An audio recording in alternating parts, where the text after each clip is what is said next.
Bon, ça va ou quoi? On est le lundi 8 janvier 2024 et c'est un nouveau podcast. Je sais pas, aujourd'hui je me sentais trop bien. Je me suis dit, on va enregistrer un nouvel épisode. Il y a pas mal de choses qui sont passées depuis le dernier podcast. C'est la phrase habituelle. Mais cette fois-ci, vraiment, on a fait un gros coup de com', on a fait un pop-up, on a fini l'année. Et là, on recommence sur plein de nouvelles aventures dans les prochaines semaines, prochains mois. C'est génial. Je travaille beaucoup sur moi, beaucoup sur le projet. On a fait des gros virages et tout. Et j'ai trop envie de vous partager tout ça. Euh, bon, voilà. En vrai, j'ai j'ai j'ai des trucs à vous raconter.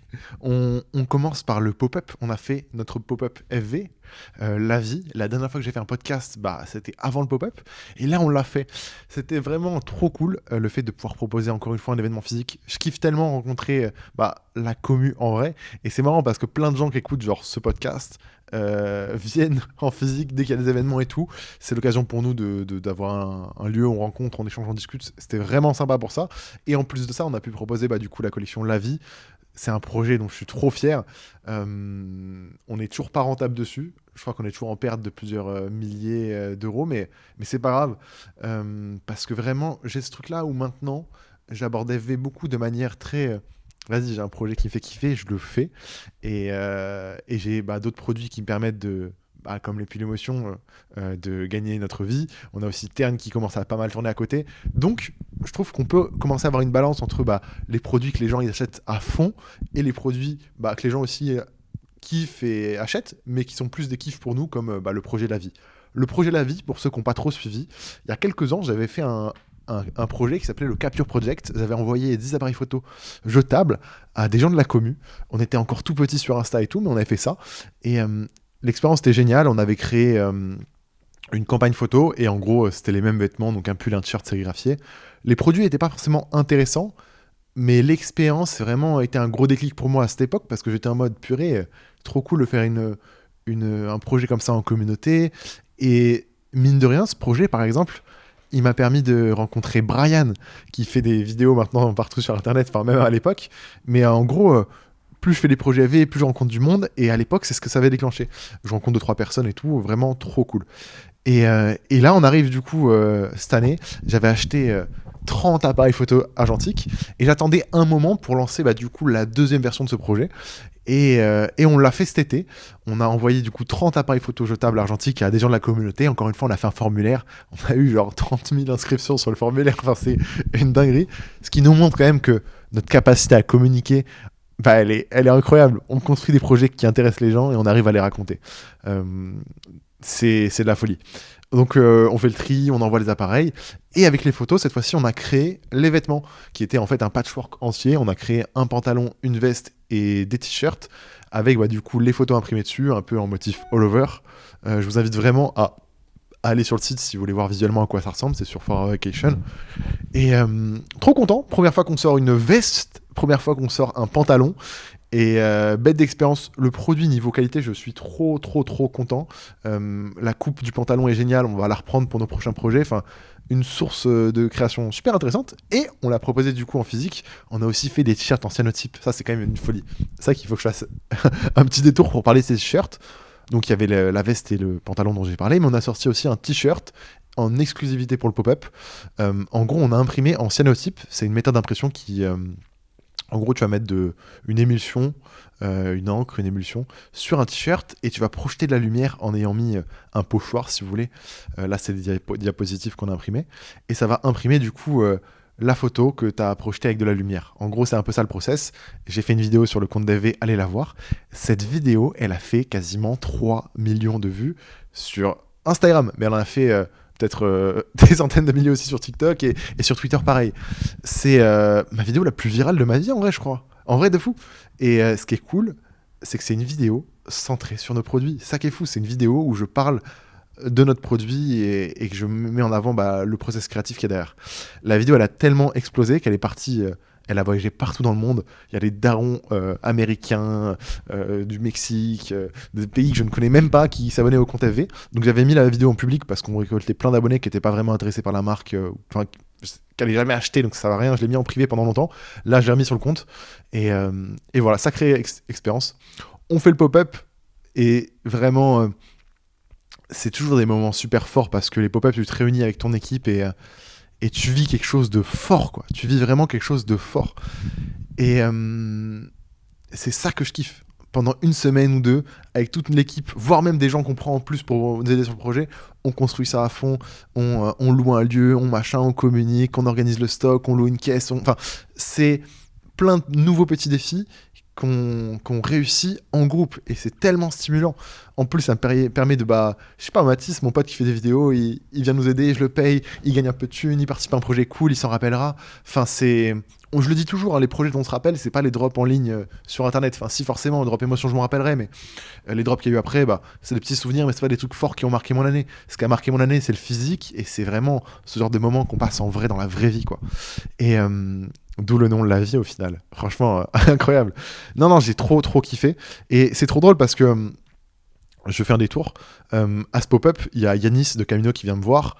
On discute un peu et tout. On reprend un peu contact parce ça fait longtemps qu'on n'avait pas trop échangé. Enfin, on se croisait vite fait, mais ça fait longtemps que j'avais pas trop échangé avec Sean et l'équipe de Camino.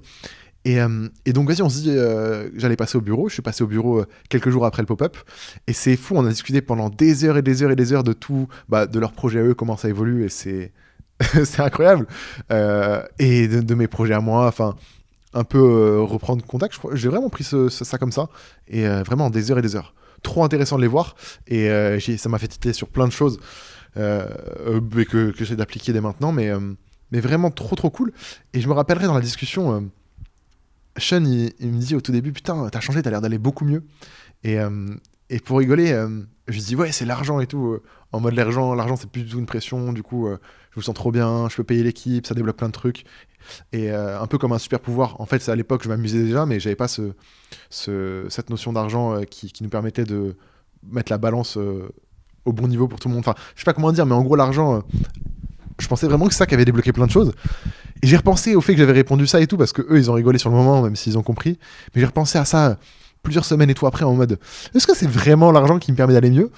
Et forcément que c'est trop cool, parce que ça me permet du coup de construire une équipe, d'avoir le local et tout. Enfin, c'est génial, wesh. C'est une chance de fou. Mais en fait, je pense que dans l'immédiat, ce qui me permet d'aller plus mieux, c'est que aujourd'hui, j'ai vraiment une équipe sur qui compter. Genre, on a vraiment cette énergie de gens, que ce soit directement dans l'équipe DV ou tout mon entourage autour, c'est que des gens super stimulants qui m'aident à aller là où je veux. Et c'était déjà plus ou moins le cas à l'époque, mais là, je pense que je l'ai compris. Et il y a un truc vraiment magique. Enfin, on est parti au Japon avec plein de potes à moi. On a ce truc-là assez magique de tous travailler sur Internet, tous avoir plus ou moins la même vision, tous être dans la putain de même bulle. Et c'est tellement agréable parce que on peut parler de sujets qui nous touchent à cœur, qui sont peut-être bizarres et tout, à fond. Bref, voilà. En gros, je pense que c'est beaucoup cette bulle que j'ai réussi à créer sur ces dernières années qui en fait me permet d'aller vraiment bien et qui me permet de me sentir mieux, d'avoir plus confiance en moi au jour le jour et qui fait que peut-être que lui a remarqué que j'allais mieux. C'était trop marrant, surtout le fait d'avoir retilté là-dessus plus tard. Mais ouais, non, vraiment de la folie. Donc le pop-up se passe. Il y a pas mal de monde. Je pensais qu'on... En fait, je sais pas si je pensais qu'on aurait plus de monde ou pas, mais on a quand même eu du monde plus ou moins toute la journée, malgré le fait qu'il ait plu et tout. On a vendu pas mal, mais pas exceptionnellement. En gros, on aurait été beaucoup plus rentable à faire ça sur un drop en ligne. Mais ma vision, c'était, au pire des cas, le pop-up permettra de faire la communication sur le drop en ligne, ce qui a été le cas. Et là, on continue de vendre des vestes un peu tout le temps. Les pantalons, ils ont quasiment tous été vendus. Donc, opération vraiment réussie parce qu'on a créé un souvenir fort avec les gens qui ont participé. Il y en a plein qui sont même déplacés en physique, me raconter comment eux ont vécu l'expérience et tout. C'était trop cool. Rencontrer les gens qui sont derrière les photos. Et non, vraiment, quel projet de fou. Enfin, quand je vois ça, ça me rend vraiment trop fier de des idées, de comment on les réalise, de la communauté qui nous suit. Et je me dis, putain, les gens, ils sont tellement gentils de prendre parti à un projet. Enfin, c'est ma vie, en fait. Et quand les gens, ils interagissent avec EV, je me dis, putain, ils sont gentils parce qu'ils passent de leur temps de vie pour contribuer à la mienne. Et ça fait tellement plaisir. Ça fait vraiment plaisir. Et le matérialiser en physique, c'était magique. Je pense que j'en avais vraiment besoin. Et pour moi, si on peut avoir ce rythme de 1 à 2 pop-up par an, Tern ou FV, je le prends avec plaisir. C'est tellement stimulant et fort. Voilà, gros truc vraiment intéressant qui s'est passé pour FV. Après, on n'a pas eu d'autres projets, il me semble. On s'est concentré un peu plus sur la suite de Tern, parce que la mission que je vis un peu jour après jour, c'est de faire grossir Tern. Le but, c'est que Tern explose cette année et surtout l'année prochaine, pour qu'on puisse être totalement à l'aise financièrement avec uniquement Tern qui tourne. Et on s'y rapproche vraiment. Comme vous pouvez le voir sur le compteur, c'est pour ceux qui regardent la vidéo, on a dépassé il y a quelques jours les 4000 commandes sur Tern. Tern a moins d'1 an et demi, genre. Et hier, on a dépassé les 20 000 abonnés.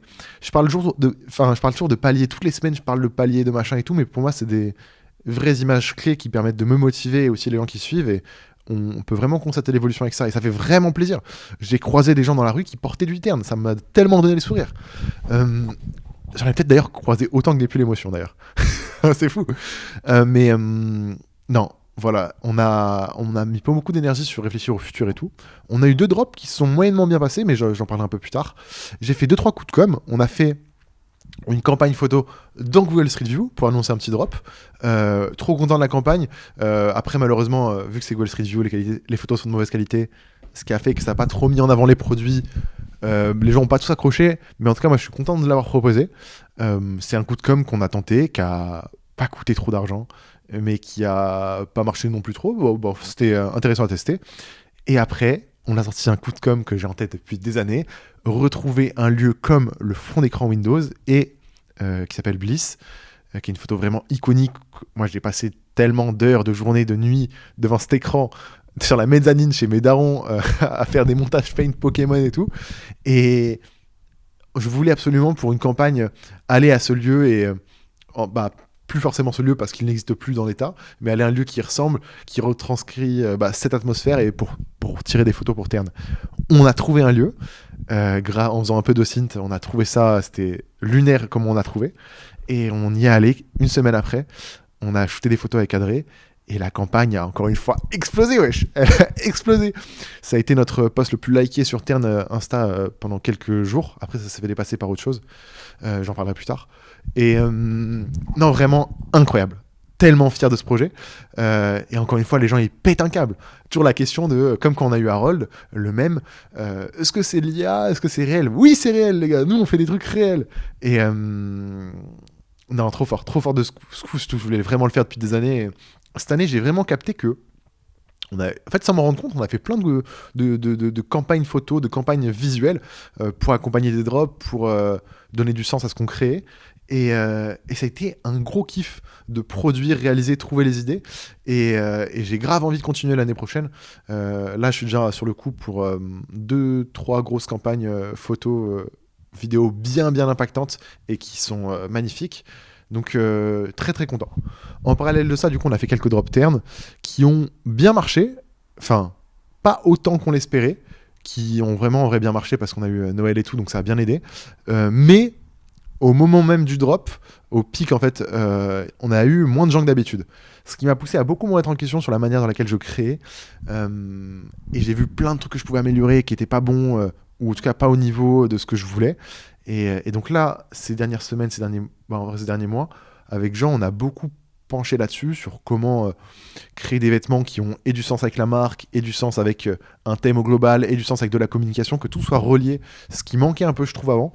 Et je pense qu'on va réussir à le mettre en place dès l'année prochaine sur des prochains drops. Ouais, je suis assez confiant là-dessus. Vous verrez, de toute façon, vous verrez. Mais on a fait un beau chantier derrière sur comment on développe nos idées. Et je suis beaucoup frustré de voir des marques, mais comme on l'a fait des fois, en vrai, comme je l'ai fait, en tout cas moi personnellement, très inspiré de ressources sur Internet, vintage, etc. Et je trouve ça dommage parce que j'ai l'impression que beaucoup de marques ou créateurs, entre guillemets, bouffent la même chose, et du coup on recrache tous plus ou moins la même chose. Enfin, c'est très grossier, c'est très exagéré ce que je dis, mais on a tendance à être dans une sacrée bulle qui est Internet, et si tu puises que sur Internet, tu vas ressortir des trucs limités par ce que tu as puisé. Et en vrai, il n'y a aucun mal à ça, mais moi j'avais envie d'aller plus loin, et en parlant beaucoup avec Félix récemment, qui est un ami à moi, on s'est dit, mais purée, mais en fait c'est limite absurde de créer en étant tous les jours de la semaine au bureau. Et j'ai un déclic en mode, mais purée, on devrait allouer une journée par semaine où on est dehors à l'extérieur en train de je sais pas, aller dans des expos, des bibliothèques, bouger. En fait, avoir quelque chose à se mettre sous la dent pour créativement sortir quelque chose de nouveau qui n'est pas précis dans cette bulle internet. Et je pense que, bah, déjà, on a la chance de partir à New York dans 3 semaines, un truc comme ça. Donc déjà, de toute façon, c'est pour ça que je le fais. C'est pour découvrir du monde là-bas, trouver des ressources, s'inspirer de nouvelles choses et pouvoir créer avec des vraies expériences qu'on a vécues. Et juste après le voyage, je pense qu'on va avoir ce truc-là un peu de une fois par semaine ou toutes les 2 semaines, bouger à Paris, voir des expos, rencontrer du monde, mais avoir ce truc un peu de pas rester tous les jours au bureau et pas s'enfermer ici, parce que niveau créa, c'est génial, mais encore une fois, même le bureau à lui-même, c'est une bulle. Donc, non, on a beaucoup appris sur tout ça et c'était vraiment intéressant. C'est marrant parce que j'ai suivi plutôt bien la trame que j'avais prévue pour le podcast, je suis assez content. En parallèle du coup de la manière de laquelle on crée les vêtements, il y a un autre point qui est assez important, c'est que il y a un format vidéo que j'ai beaucoup utilisé sur les formats courts où je raconte des histoires, je mets mes sous-titres et ça marche bien. Ça marche bien, je l'ai fait plein de fois et j'ai vu beaucoup de petites marques prendre des formats similaires, le même ou peu importe, c'est pas moi qui l'ai inventé. Mais en gros, réadapter le même type de format. Ce qui fait qu'aujourd'hui, on a plein de petites marques de vêtements qui se lancent, qui font des vidéos similaires aux nôtres, et ça marche bien. Et c'est trop cool pour eux. Ils ont raison, je l'encourage à le faire, ça marche, faites-le. Mais nous, on s'est retrouvé dans une position où, au final, notre message, il passait un peu plus difficilement, vu que on faisait quelque chose de moins spectaculaire. Il y avait des vidéos comme les nôtres, plus ou moins à chaque coin de rue. Et c'est pas un problème, mais si je veux que les gens ils soient touchés par mon message et qu'ils s'arrêtent vraiment pour l'écouter et tout, il faut que tu proposes quelque chose de nouveau, quelque chose de fort, quelque chose d'intéressant, quelque chose littéralement de remarquable. Et on se faisait plus trop remarquer avec notre ancien format de vidéo. Du coup aussi, dans la manière dans laquelle je communique et j'interagis avec les informations que j'ai, les drops et tout, stoppé pas mal de formats qu'on a fait, et j'ai tenté des nouveaux formats là récemment. Celui par exemple où on raconte comment on va shooter la photo Windows, et ça a trop plu. On le voit avec des métriques toutes connes, comme forcément il y a beaucoup plus d'engagement, beaucoup plus de likes que sur les autres vidéos. En gros, le nombre de gens qui interagissent, qui partagent, qui réagissent, en fait, qui remarquent la vidéo par rapport au nombre de vues, est tellement plus puissant. Et en gros, j'ai envie d'aborder un format sur les vidéos courtes un peu plus long, ou un peu plus des histoires folles, plutôt que juste dire, même si on va continuer à le faire, on a reçu des pulls, voilà à quoi ils ressemblent et tout. C'est cool comme format, mais on tournait un peu en rond, et ça me frustrait un peu. Et donc là, j'ai commencé un peu à trouver une nouvelle manière de créer, une nouvelle manière d'amener les choses, et je suis assez content de comment on s'en sort, à voir comment ça tiendra sur le long terme, mais c'est tellement... j'ai réussi à retirer un peu mon épingle du jeu pour le moment. Je suis curieux de voir comment ça va évoluer par la suite, mais non, franchement, je suis content. Je suis content de ça. Je voulais vous montrer, suite à ça, normalement, ce que je devais faire pour ce podcast, je fais partie des gens qui font des listes d'objectifs pour l'année. Je l'ai vraiment fait surtout l'année dernière. Et là, je voulais justement retracer un peu les objectifs que je m'étais fixés pour 2023, voir un peu ceux que j'avais réussi, ceux que j'ai pas réussi, et essayer peut-être en podcast là d'en fixer pour 2024, pour cette année, parce qu'il y a des sacrés défis devant nous, et je me dis ça pourrait être marrant de documenter ça en vidéo et aussi sur le Discord. Niveau objectif pour 2023, le premier objectif que je m'étais fixé, c'était retrouver un local, et on a réussi. Le 9 février, on a réussi à récupérer les clés de ce local.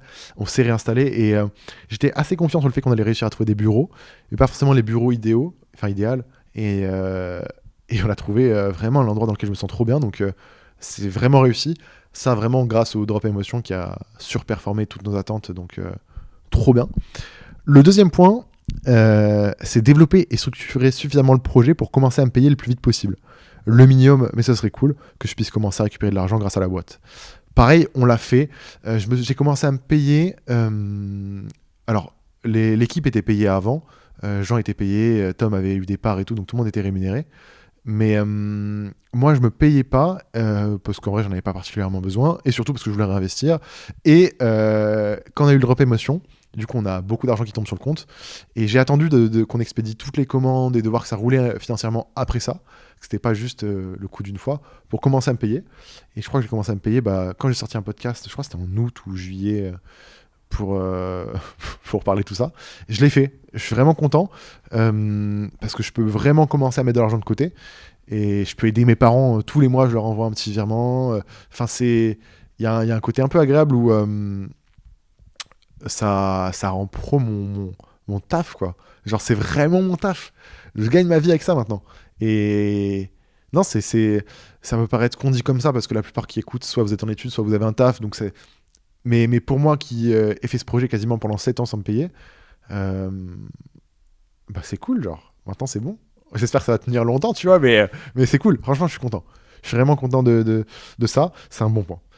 Euh, le point d'après, c'était réussir à mettre en place tout le process pour avoir un rythme de drop assez régulier. Donc en fait, il fallait que je structure, que je trouve les équipes avec qui travailler et tout. Et on a réussi. Le fait que Jean rejoigne l'équipe en fin d'année 2022, ça a grave aidé du coup le fait qu'on puisse structurer tout ça. Surtout le fait d'avoir des bureaux. Lui, il a fait l'effort de déménager à Orléans pour changer de vie littéralement et venir bosser avec nous. Et je le remercierai jamais assez. Enfin, comme Tom, hein. C'est des gens qui me suivent d'internet, qui m'ont fait confiance pour venir bosser ici. Et, tout ça, plus le fait qu'on mette la logistique en place et tout, a fait que on a fait drop en juillet, août, septembre, octobre, novembre, décembre, tous les mois, voire même des fois plus qu'un drop par mois. Et c'était super intéressant comme exercice, c'était vraiment même pas tant sport que ça. J'ai beaucoup appris de ça et on a réussi. On va un peu baisser les drops cette année. Je pense que c'est pas pertinent d'avoir un drop par mois. Mais si en 2024 on peut faire 9 drops, ça serait vraiment pas mal. De toute façon, on va en avoir besoin si on veut faire tourner la boîte. Il faut qu'on sorte des revêtements régulièrement ou qu'on ait de l'actualité. Et ça passe par là. Et du coup, je suis content parce qu'on l'a testé, on l'a mis en place. Maintenant, il faut juste structurer, aller plus loin, créer de meilleurs produits, etc. Le point d'après, choper un appartement, c'est pas ma priorité, mais ce serait cool. Et je serais plutôt fier de ce move en perso. C'est toujours pas le cas. Je vis encore chez mes darons, même si j'ai vraiment envie de prendre un appartement dès que possible. En fait, je suis dans un... J'ai réussi à mettre du coup pas mal d'argent de côté et j'aimerais bien acheter mon appart. Un appart dans lequel je me sens bien et en fait, j'aurais trop la... Je sais pas, j'ai du mal à me dire je vais louer un appart alors que je suis à, entre guillemets, 2 doigts de pouvoir peut-être l'acheter. Alors, faut que je me renseigne et tout. Je suis encore loin de tout ça, mais je commence à voir et me projeter là-dedans. J'aimerais bien... du coup, ça n'a pas été fait en 2023, mais j'aimerais bien vraiment le faire en 2024.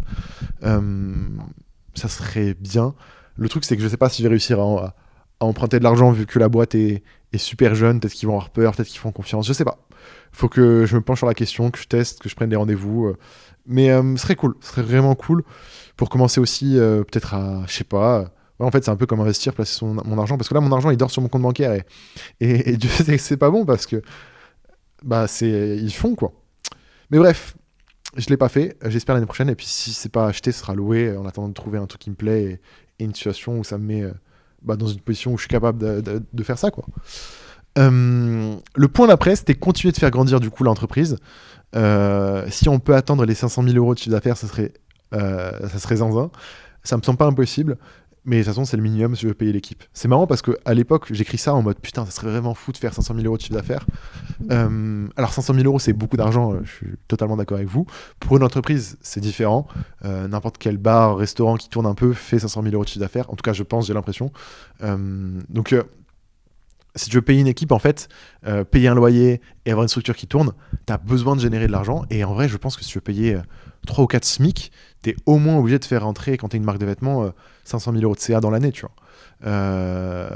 Et donc, c'est plus ou moins ce que j'avais estimé à la louche. Et du coup, les mois passent et on a réussi à le faire dès février grâce au Drop Emotion.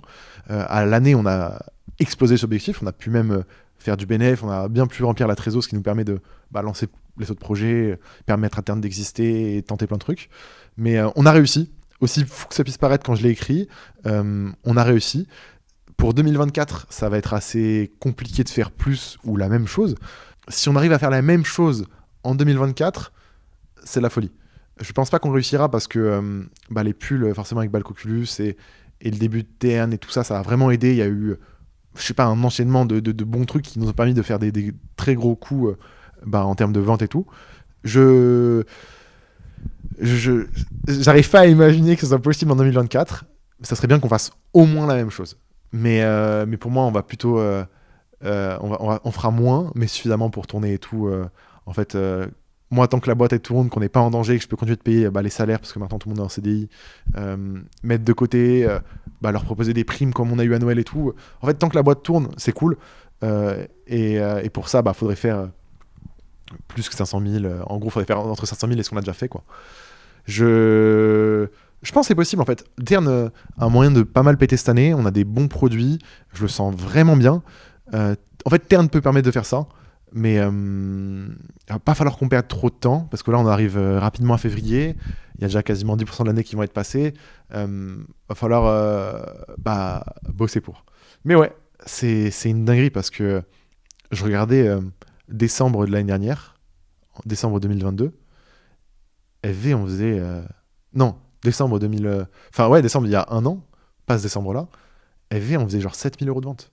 Cette année, on en a fait, je sais pas combien, mais beaucoup, grâce à tout ce qui s'est passé et comment on a pris en volume, en abonnés, en audience, en tout, grâce à tous les gens qui ont tendu la main, la collaboration avec Balcoculus, tous les gens qui ont aidé à faire péter le projet, dont Camino, mais aussi tous les petits médias. Enfin, cette année a été vraiment folle et genre, c'est fou de voir la différence qu'il y a eu entre juste décembre 2022 où on fait, je crois, 7 000 à 8 000 € de chiffre et celle-ci, on fait mais tellement plus, quoi.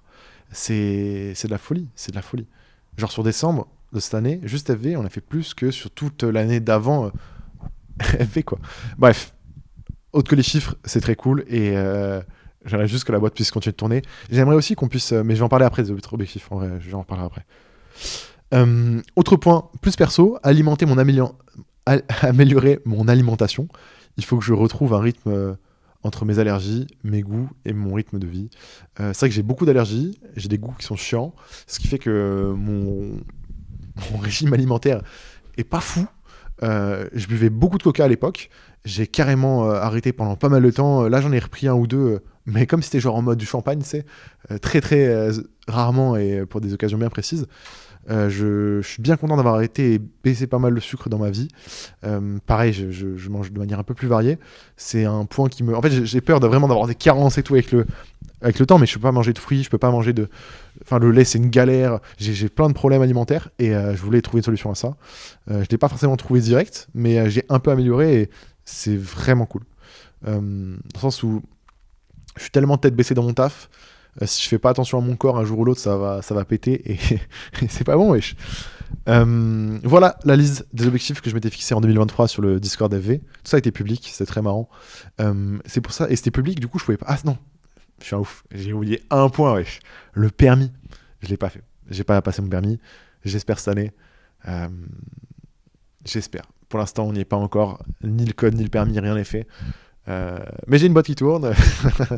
Non, en vrai, il faut que je trouve le temps pour le faire, je suis d'accord. Surtout que ça va être compliqué pour plein de trucs après. Mais au moins, il faut que je le fasse. Bref. Donc ça, c'était en public. Ce qui fait qu'à l'époque, je ne pouvais absolument pas parler de Tern. Et, et c'est marrant parce qu'il n'y a aucune trace de Tern. Enfin, si, il y a un message où je dis réussir la transition et l'évolution de Forever Vacation qui aura le 21 mars pour l'anniversaire. C'est vraiment important pour moi et le futur du projet. J'ai confiance sur ce point, mais je contrôle pas tout. En gros, le 21 mars, c'était l'anniversaire des 6 ans d'FV. Et à cette occasion, on avait fait un live sur Twitch, un peu comme une keynote, genre, j'avais fait un petit PowerPoint où je parlais de la marque, comment je la voyais évoluer. Et à la fin du live, c'est le jour où on a révélé que Forever Vacation avait créé une marque de vêtements qui était Tern. Ce jour-là, du coup, c'est le jour où on le révèle. Pas mal de gens connaissaient déjà la marque, mais ne savaient pas que c'était nous. Donc là, ça nous a permis de, après ce jour-là, beaucoup mieux communiquer sur Tern et faire exposer encore plus. Et je m'étais pas fixé trop d'objectifs, mais ce qui était à la base un défi à la con pour une vidéo YouTube, c'est transformé en étant un de nos projets principaux, quoi. Principaux. Et non, c'est vraiment de la folie. Pour 2024, toujours, voilà. Forcément, en perso, j'aimerais bien trouver mon petit appartement. En fait, j'aimerais bien construire ma vie perso, ce qui n'est pas le cas, ce que j'ai toujours mis de côté, mais avoir un lieu où je me retrouve avec mes potes, avoir mon petit chez moi. Parce que là, si on va chez mon daron ou chez ma daronne, ma chambre, c'est un lit, mes vêtements. Il n'y a rien d'autre. Il y a pas de déco, c'est pas un lieu que je que me suis vraiment approprié. Je me suis beaucoup plus approprié le local, qui est vraiment un espace de vie pour moi, que ma chambre. Et j'aimerais, en dehors du local, avoir un lieu qui est mon chez moi. Et je pense que ça me permettrait de débloquer un peu cet aspect perso de ma vie. Alors, et aussi, ça me permettrait de mettre de l'argent de côté. Enfin, je pense que ça peut être le moment. Peut-être cette année serait bien, mais si ça l'année prochaine, c'est pas grave. Ça, c'est pas urgent. Je suis pas pressé dans l'idée. Mais c'est une des prochaines étapes que je dois accomplir en perso. Pareil, le permis, bah forcément, j'en ai besoin. Parce qu'en fait, même là, on va acheter un utilitaire pour bah, les transports de colis et tout. Bah, il y a que Tom qui peut le conduire aujourd'hui. Et si moi j'ai besoin de me déplacer, si Tom il tombe malade et tout, comment on fait? Bah, il faut le permis. Euh, et pour l'instant, bah, j'ai pas ça. Faut vraiment que je débloque ces cartes-là. Par rapport à la boîte, bah, du coup, si on parle juste du coup, déjà du point financier, je l'ai dit, faire au moins la même chose que l'année dernière, faire au moins la même chose que l'année dernière, mais ça me paraît compliqué. Ça me paraît vraiment compliqué. Sinon, en dehors des chiffres, bah, je kifferais déjà juste que les gens qui sont dans la boîte restent dans la boîte. Je pense qu'ils vont rester, il n'y a aucun doute là-dessus. Je vois pas pourquoi ils partiraient, je vois pas où est-ce qu'ils partiraient. Enfin, je pense qu'ils me font confiance et tout sur la suite, mais déjà, première priorité, c'est qu'ils se sentent bien et que bah, on arrive à gérer ce truc-là. Et en plus, du coup, si ça se passe bien, permettre à de nouvelles personnes de rejoindre l'équipe. Voilà, je cherche des gens sur Orléans là pour m'aider à travailler sur la marque. Le truc, c'est que j'ai reçu beaucoup de mails. À chaque fois que je demandais, j'ai plein de profils. Quelques profils vraiment intéressants avec qui je me vois bosser. Mais la plupart, c'est pas des gens qui habitent Orléans. Et faire déménager les gens... faut être déter, quoi. Donc pour l'instant, c'est un peu un problème. Si vous habitez Orléans, que vous écoutez ce podcast, envoyez-moi un message si vous avez des compétences comme du design graphique ou des compétences dans la communication, les réseaux sociaux. Parce que je vais avoir besoin cette année, j'aimerais bien avoir quelqu'un pour m'aider à créer du contenu et quelqu'un pour nous aider à créer et nous épauler du côté graphique, design. C'est un point qui pêche pas mal. On est toujours obligé de faire appel à des freelances, ce qui fonctionne, ce qui est cool, mais j'aimerais bien avoir quelqu'un qui nous suit en interne et qui a une vision sur le long terme. Pas juste un prestat qu'on demande pour un projet bien défini avec une DA bien définie. Quelqu'un qui fait évoluer la DA avec nous, qui la construit. Et en fait, ça qui va de designer l'étiquette, les boutons si c'est embossé, à un visu sur un t-shirt, un peu d'aide sur la communication. Enfin, vraiment avoir un contrôle sur l'aspect graphique de nos projets, ce qu'on n'a pas. On bricole de fou là, à chaque fois. Et ça bricole, ça marche, mais si on veut aller plus loin, il nous faut vraiment quelqu'un. Donc ouais, si quelqu'un cherche... si quelqu'un, pas cherche, mais est intéressé pour bosser avec nous, c'est probablement le moment ou jamais, mais il faut que ce soit en physique sur Orléans, quoi. C'est vraiment la contrainte. Donc ouais, peut-être si on peut ramener du monde dans le projet, ce serait vraiment, vraiment bien cool quand même. J'avoue, une ou deux personnes serait pas mal. Ça me permettrait de faire vraiment des projets bien fun. Hier, je suis retombé sur l'atelier Missor. C'est une boîte qui vend des statues, des bustes de personnes de la culture, ou je ne sais pas. J'avoue que c'est pas trop mon monde, mais ils font des super vidéos YouTube où ils racontent un peu leur aventure et tout. Qu'on aime ou pas le projet, qu'on aime ou pas les produits, peu importe, je trouve que la manière dans laquelle ils communiquent est assez forte, quoi, et ça m'attriste. Et j'aimerais vraiment qu'on réussisse à faire plus de contenu cette année. Si on arrive à faire comme eux, ça serait vraiment un rêve, parce que c'est fort, quoi. Ils arrivent à t'amener dans leur aventure, dans leurs histoires, dans leurs problèmes, sur des formats YouTube longs et tout, et ça, je peux pas m'en occuper, moi, aujourd'hui. On a vraiment besoin d'un œil à côté de nous qui pense à ça et tout, quoi. Voilà, ça serait cool pour l'année prochaine.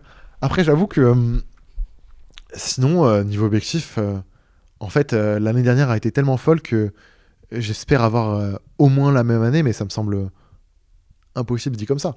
Genre, tout a changé en une année. Enfin, en fait, si, c'est possible, mais je peux pas prédire le futur. C'est vachement abstrait, ce qui va se passer encore dans les prochains mois, que je peux pas l'imaginer et tout. C'est particulier comme exercice. Mais voilà, je pense que ce que je ferais, c'est que sur le serveur Discord FV, j'ai refait un channel 2024 et je remettrai mes objectifs en clair pour pouvoir, du coup, dans un an, les reconsulter et les reconfronter. Mais non, je pense que je vais me poser un peu plus, trouver d'autres trucs et qu'on alimente ça, quoi. Ce qui est marrant, c'est que même là, je parle d'objectif comme si c'était un mec qui mettait ça tous les matins devant mes yeux en mode il faut que tu fasses ça, ça, ça, ça. Mais la vérité, c'est que j'ai écrit ça en décembre de l'année dernière. Je l'ai même pas particulièrement reconsulté depuis et j'ai juste fait le bilan après. C'est juste pour voir si Mais en fait, ce que je voulais entre le début de l'année et la fin de l'année avait vraiment évolué. Et au final, pas tant, parce que j'ai réussi à faire pas mal de choses. Le message était bien rentré dans ma tête. Un des gros trucs que j'aimerais faire avec Tern, je le répète tout le temps, c'est j'aimerais bien que la marque évolue au-delà de la France, au-delà de Flub, de moi, de FV, qu'elle prenne limite son indépendance sur FV. Ce qui est un peu en train d'arriver. On reçoit des messages aujourd'hui de gens qui nous disent ouais, j'habite pas en Allemagne, est-ce que vous livrez en dehors de l'Allemagne? Et je suis en mode mais mec, on est une marque française. Et les gens ils te demandent ça en anglais et tout, c'est assez marrant. Enfin même quand je vois les clients et tout, c'est pas forcément les mêmes clients que FV, c'est assez cool. On commence vraiment à réussir à développer Tern de manière indépendante et c'est trop cool. Et on a eu en fait un truc assez fou, c'est que ça fait 6-7 ans que je suis sur Instagram, que je crée du contenu plus ou moins régulièrement sur différents comptes. Et je n'avais jamais réussi à aller dans l'onglet Explorer. L'onglet Explorer, c'est là où il y a la petite boussole. Vous avez des publications qui sont recommandées, basées sur ce qui vous intéresse. Ça peut être le voyage, la nourriture, les animaux, les vêtements, enfin plein de thèmes différents.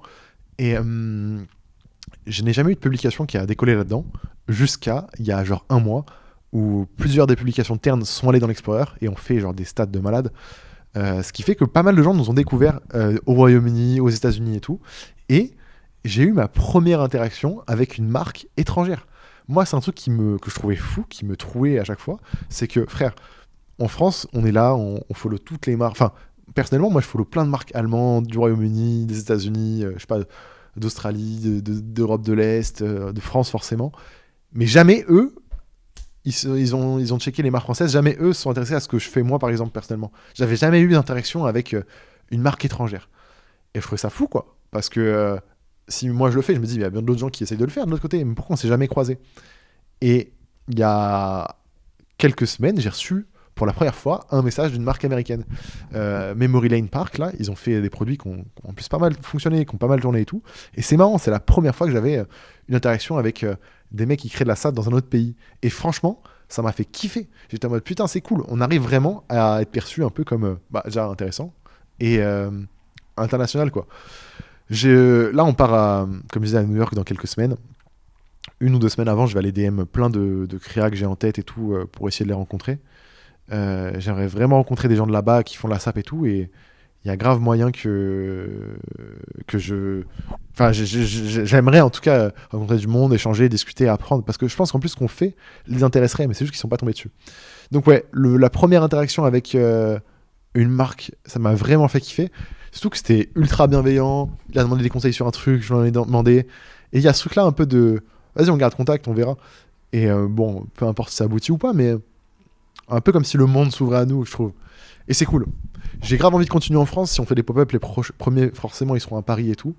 Mais pour moi, les produits et ce qu'on crée sur Tern peut parler à tellement plus de gens. Mais en fait, genre, les marques qui bombardent autour de nous, quand elles ont une vidéo qui pète, bah, ça va faire les marques textiles ou autres, ça va faire des 10K, 20K, 30K likes. Mais c'est ce qui nous arrive des fois de faire sur FV, quoi. Alors qu'on est que en France. Et ça, je parle de marques là qui sont anglaises. Donc je me dis, si on arrive à franchir cette barrière en dehors de la France sur certains de nos vêtements et tout, on peut aller vraiment taper fort et loin, quoi. Bref, ça me fait rêver. On va tester ça cette année, hein. En vrai, cette année, c'est un peu ce test-là. J'aimerais bien que... Il y a une proba où Tern, à la fin de l'année, on a les 100 000 abonnés sur Insta, hein. C'est possible, hein. Je pense qu'on sera plus aux alentours de 50, 60, mais 100 000 serait quand même possible, quoi. On verra bien, on verra bien. J'avoue, l'année prochaine, du coup, déjà, putain, ce voyage aux États-Unis, ça fait... Je suis jamais allé aux États-Unis de ma vie. Et j'aurais pu y aller un peu plus tôt, mais malheureusement, avec le Covid, vu que je suis pas vacciné, impossible de franchir la frontière jusqu'à il y a quelques temps. Et là, du coup, c'était l'opportunité parfaite. On profite du nouvel an chinois parce que certaines de nos usines sont fermées pendant 1 mois pour bouger. Et non, ça va être magique. Encore une fois, avec la même équipe, cette fois-ci, on emmène Jean. Et je veux que tout le monde vienne pour qu'on puisse se prendre une claque en termes d'inspi, d'idées, de motivation. Et même juste, c'est pour moi un bon moyen de créer des moments forts pour notre histoire, quoi. Et non, je suis content. On verra. De toute façon, je débrieferai. J'aimerais bien. Peut-être qu'on fera des vidéos là-bas. Ouais. Il y a moyen. Je prends la caméra, tout le setup. Mais il y a moyen qu'on fasse quelques petites vidéos là-bas. Ouais, ce serait cool quand même. Ça serait vraiment cool. Non, en vrai. En fait, en faisant un peu le bilan des années, en comparant un peu toutes les. Ce que j'ai vécu, ce que j'ai vécu avant, enfin, comparer un peu l'évolution, c'est fou à quel point aussi, c'est con dit comme ça, on le sait et tout, machin, mais c'est fou à quel point on s'habitue si facilement et si rapidement. Genre, bah, c'est devenu une habitude d'avoir ce local, c'est devenu une habitude de me verser un salaire, c'est devenu une habitude de commander des productions où on compte les vêtements en centaines, ce qui n'était pas le cas avant. Enfin, c'est fou, quoi. Et je sais pas si c'est peut-être un peu triste, limite, que l'humain s'habitue aussi vite, mais jamais. Enfin, non, c'est fou. C'est fou. Et ça, ça me fait pas mal tilter sur pas mal de points, quoi. Genre là, je prends trop tout pour acquis. Ça se trouve, dans 1 an ou 2, il y aura plus tout ça. On recommencera à zéro, on sera sur d'autres projets, je sais pas, mais c'est particulier, c'est vraiment particulier. Sinon, en événement majeur, bah, cette année, on a quand même pas mal gardé contact avec Elliot et l'équipe d'Avril.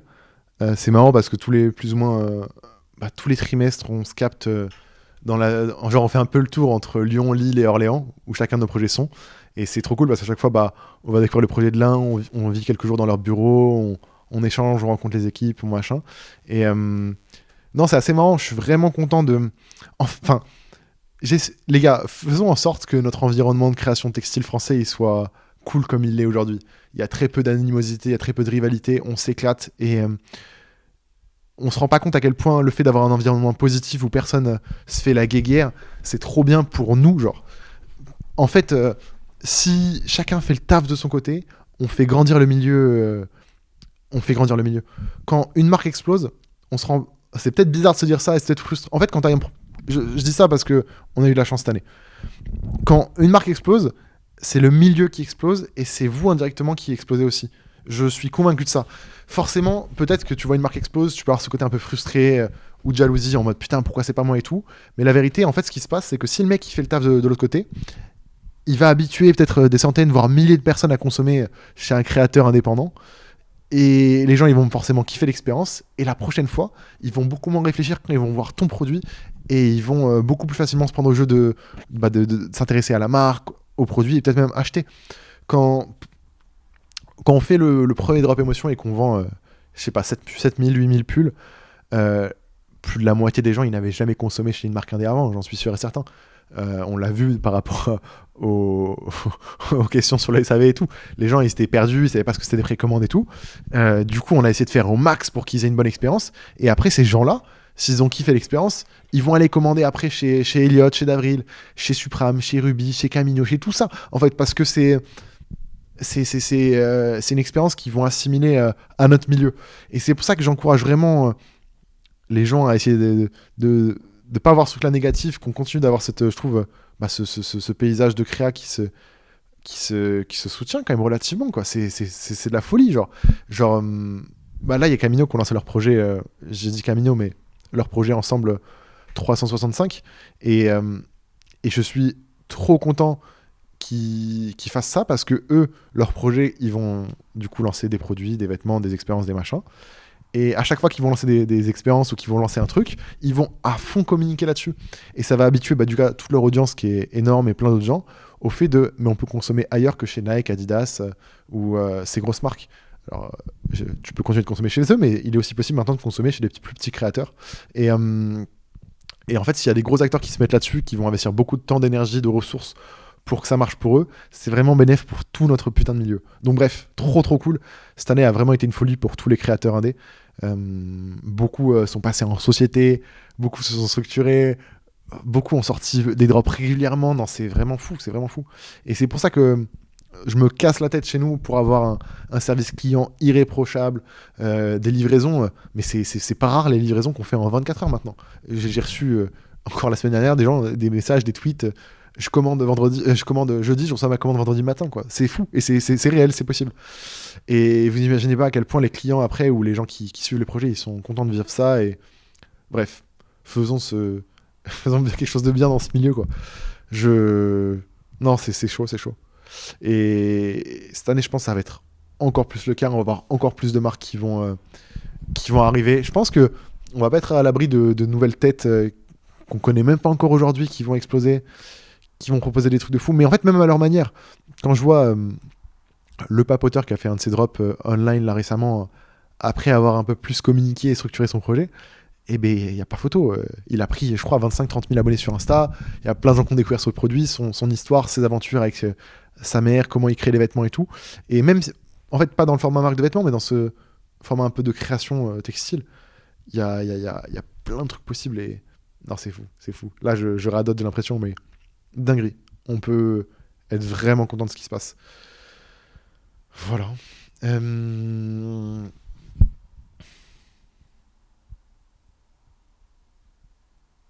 Putain, j'ai oublié un point de fou. J'ai oublié un point de fou. Cette année, il y a beaucoup de créateurs de contenu, de gens que même moi je suivais avant sur les réseaux, qui ont été clients chez nous, qui ont kiffé nos vêtements et tout, et c'était vraiment un truc fou. Depuis le dernier podcast, c'est passé un truc de fou.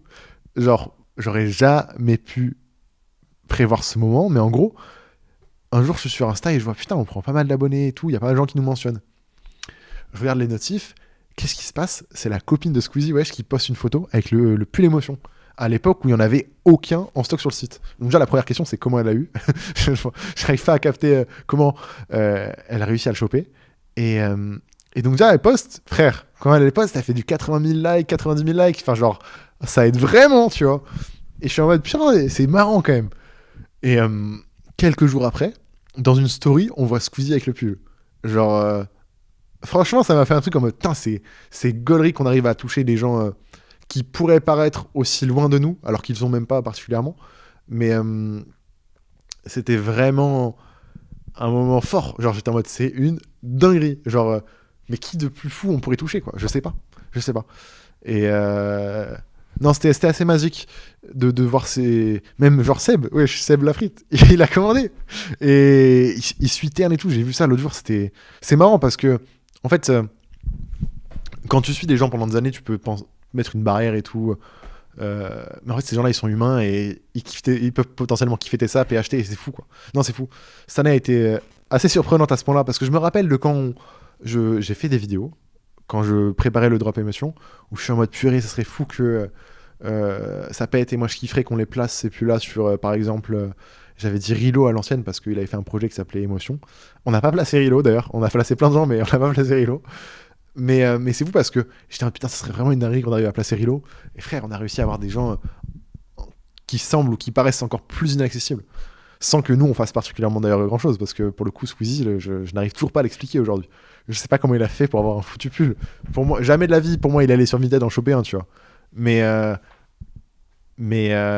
non, je sais pas. J'aimerais bien cette année pouvoir le rencontrer et juste lui poser la question parce que ça me turlupine. Non, c'est marrant. Je sais pas, c'est des mini kiffs perso, c'est gaulerie, quoi. Et en fait, c'est un peu une relation avec des pairs où tu sens ton projet validé d'une certaine manière parce que des gens que t'apprécies apprécient ton truc, quoi. Et c'était vraiment fou. Et en vrai, même cette année, du coup, par rapport à l'émergence de tous ces projets indépendants, il y a beaucoup de créateurs de contenu qui ont commencé à porter mais très régulièrement des marques indé, quoi.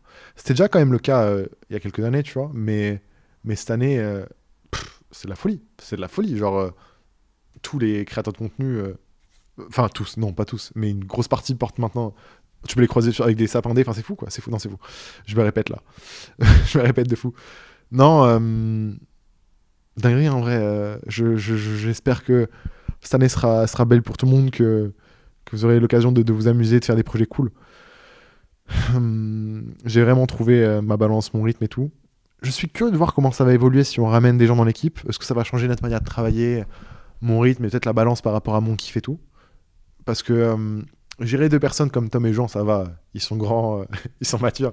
Après, forcément, si on recrute du monde, ils seront aussi grands et matures. Mais je suis curieux de voir comment ça se passera, si ça se passe, quoi. Voilà. Je cherche activement une solution pour redonner des accès sur le serveur Discord. Il est toujours fermé, toujours en accès uniquement pour ceux qui détiennent des trucs que j'avais distribués. Mais j'aimerais bien trouver des solutions plus simples qui gardent le Discord privé parce que je sais que si je l'ouvre, il va perdre de son charme. Mais je cherche des solutions. Promis, dans les prochains podcasts, dans les prochains lives, il y aura des accès. Purée, c'est vrai que j'ai même pas parlé des lives. Je suis trop du père, on fait trop de trucs. Fin novembre, je me suis donné un défi de faire un live par jour que j'ai tenu jusqu'à décembre. Et là, j'essaie de streamer un peu de manière hebdomadaire. C'est trop un kiff. Genre, je me rappellerai toujours, j'étais un événement, il y avait Basti qui fait du contenu pas mal sur Twitch, et on parlait de création de contenu et tout. Et lui il disait purée, mais j'ai jamais trouvé un format de contenu qui me permettait d'aller aussi bien. En mode, il disait, quand sort d'un stream, il se sent trop bien. Et tu vois, j'étais en mode, ouais, ok, peut-être.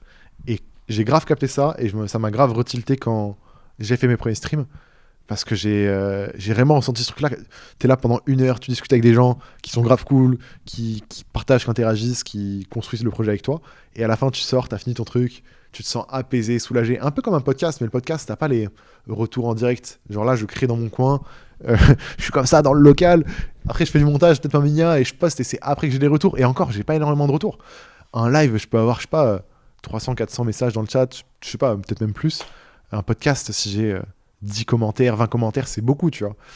C'est pour ça que moi, je kiffe toujours lire vos commentaires, vos feedbacks, c'est tellement apprécié parce que c'est mon moyen d'interagir, d'avoir des pensées qui répondent un peu à mes propos, quoi, comme une discussion. N'hésitez pas à commenter le podcast en direct quand vous l'écoutez, en fait. Je sais qu'il y en a qui le font des fois, genre, ils font 5 commentaires par rapport à 5 points qu'ils ont entendus tout au long du podcast, quoi. Et vraiment, les lives, super intéressant comme expérience. En fait, je pense que c'est un peu le temps pour que ces dernières années, j'ai pris beaucoup d'énergie perso pour faire grandir FV et tout. Je vais continuer de le faire. Mais je pense que c'est un peu le moment pour recréer aussi un peu de contenu sous le nom Flub et tout. D'où le fait que je prenne du temps pour le podcast, d'où le fait que prenne du temps pour faire des streams, pour que Flub existe et repousse un peu les projets. Pas repousser, mais genre se remettre à pousser les projets. Et les lives, c'était vraiment un peu ce truc-là. J'ai pu commencer à faire des clips. D'ailleurs, c'était trop cool parce que clip, c'est la première fois que je bossais avec quelqu'un de nouveau. En gros, j'ai demandé si quelqu'un était dispo pour faire des clips de mes lives. Et j'ai commencé à bosser avec un freelance qui est Yuzu, il est trop fort. Et c'était grave agréable parce que, en fait, c'est un truc que j'avais pas avant, parce que dès que je faisais un stream ou dès que je faisais un projet, il fallait que je m'occupe du projet après. Et là, en fait, je délaissais mon cerveau. Moi, je pouvais passer à autre chose une fois que le stream est fait. J'envoyais le fichier et il y avait quelqu'un d'autre qui, du coup, mettait son énergie et sa réflexion sur comment créer les clips, quel moment garder et tout. Et ça s'est vraiment bien passé, le fait de travailler avec une nouvelle personne, ce qui me rassure sur le fait que si on ramène du monde dans l'équipe, ça va le faire. Et c'était un peu un test. Et du coup, là, chaque fois que je stream, j'essaie de faire quelques clips pour retranscrire des moments intéressants et tout, les remettre sur TikTok pour raconter des histoires. Et ouais, c'est assez intéressant. J'ai grave envie d'essayer de continuer de stream autant que possible. Peut-être que pour les 7 ans, enfin, ça serait bien que pour les 7 ans, on fasse un live de 24 heures. J'aimerais bien se remettre ce défi-là. Voilà. Bref. Objectif de cette année qu'il faut que je rajoute, il faut que j'aille rencontrer beaucoup plus de gens. Souvent, les gens, je les rencontre parce qu'ils me proposent et je dis oui et je suis trop content. Mais je vais rarement aller DM des inconnus pour leur dire hey, je kiffe ce que tu fais, viens on se capte, viens on échange. Il y a quelques jours, il y a Fuse3 qui m'a follow. Et c'est trop drôle parce que je regarde grave ses vidéos qu'il fait où il documente un peu ses projets, ses boîtes, comment il gère et tout, l'évolution. Enfin, en fait, il fait un peu le même type de contenu que moi que je fais en podcast, mais lui en vidéo YouTube. Et de manière d'ailleurs lui beaucoup plus régulière que moi. Et premier truc que j'ai jamais fait avant, mais dès qu'il m'a follow, je les DM pour déjà juste marquer un contact.